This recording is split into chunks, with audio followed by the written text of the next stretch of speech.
আসসালামু আলাইকুম, কেমন আছো সবাই?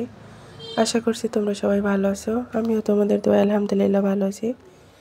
তো এটা হচ্ছে আমার বাবার বাড়ির গ্রামের ভিডিও। তো এখানে হচ্ছে আমার একটা খালাতো বোন গ্রামে এত সুন্দর একটা বাড়ি করেছে। তো বাড়িটা দেখতে মনোমুগ্ধকর, অনেকে বাড়িটা দেখার জন্য আসে।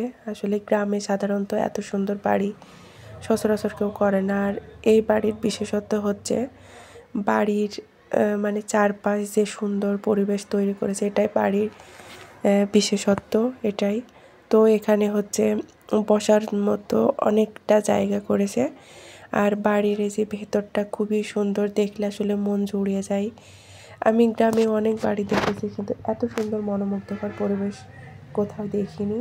তো বাড়ির আশপাশটা অনেকটা সুন্দর। আর এই যে এখানে যে একটা ছোট একটা ঘর মতো দেখতে পাচ্ছ, এটা হচ্ছে কফি হাউস। তো এখানে হচ্ছে ডাইনিং টেবিল চেয়ার দিয়ে সাজিয়েছে। আর এই যে বাড়ির মধ্যে এরকম হচ্ছে 4-5 জায়গায় এরকম বসার জন্য চেয়ার টেবিল তৈরি করেছে। আর এটা হচ্ছে বাড়ির ভিতরের মানে পাশে সাইডে। তো এখানে গাছ আর এই যে কি সুন্দর করে এভাবে হচ্ছে ডিজাইনটা তৈরি করা হয়েছে। এর ভিতরটা খুবই সুন্দর, কি আর বলবো। তো হচ্ছে বাড়িটা দেখে তো আমি পুরোই অবাক যে গ্রামে এত সুন্দর করে যে এর বাড়িটা তৈরি করেছে। তো বাড়িটা যে তৈরি করেছে সে হচ্ছে আমার হচ্ছে খালাতো দুলাভাই। সে তুর্কিস্তানে থাকে, বিদেশ প্রবাসী।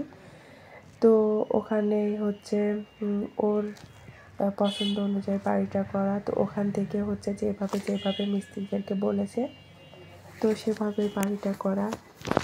তো এটা হচ্ছে বাড়ির সাইডে।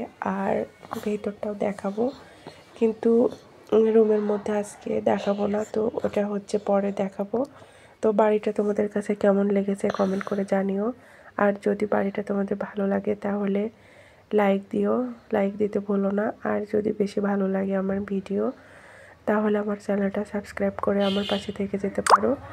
তো হচ্ছে আমার সবথেকে বেশি ভালো লেগেছে এই যে বাড়ির মধ্যে যে সুন্দর কিছু গাছ, আর হচ্ছে তার পাশে এরকম হচ্ছে বেঞ্চ করা মানে চেয়ার করা, এখানে কফি খাওয়ার মতো বিকেলে। তো এখানে কফি নিয়ে বসলে মন ভরে যাবে। আর হচ্ছে যে এটা হচ্ছে বাড়ির ভেতরে, এটা বাইরের সাইড দিয়ে ঢোকার পথ। আর এটা হচ্ছে বাড়ির উঠান। আর হচ্ছে যে মেন গেট ওটা আসলে রাস্তার পাশে। এটা হচ্ছে বাড়ির ভেতরে। আর এ বাড়িতে তেমন কেউ থাকে না। তো শুধু হচ্ছে আমার খালাতো বোন একাই থাকে, আর ওর ছেলে হচ্ছে কুষ্টিয়াতে পড়াশোনা করে। তো একটাই ছেলে, তো ও একা থাকে। তো বাড়িটা আসলে সেভাবে গোছগাছ করে রাখতে পারে না, যত সুন্দর বাড়ি কিন্তু বাড়িটা তত সুন্দরভাবে আসলে রাখা হয়নি। আসলে ও একা ওইরকম পেরে ওঠে না, তারপরেও একটু অসুস্থ, এই কারণে আর কি সেভাবে গোছগাছ করে রাখতে পারিনি। আর এটা হচ্ছে যে ঘরের মানে বাড়ির উঠান থেকে রুমে যাওয়ার রাস্তা। তো তোমাদের কাছে কেমন লেগেছে সেটা প্লিজ কমেন্ট করে জানিও।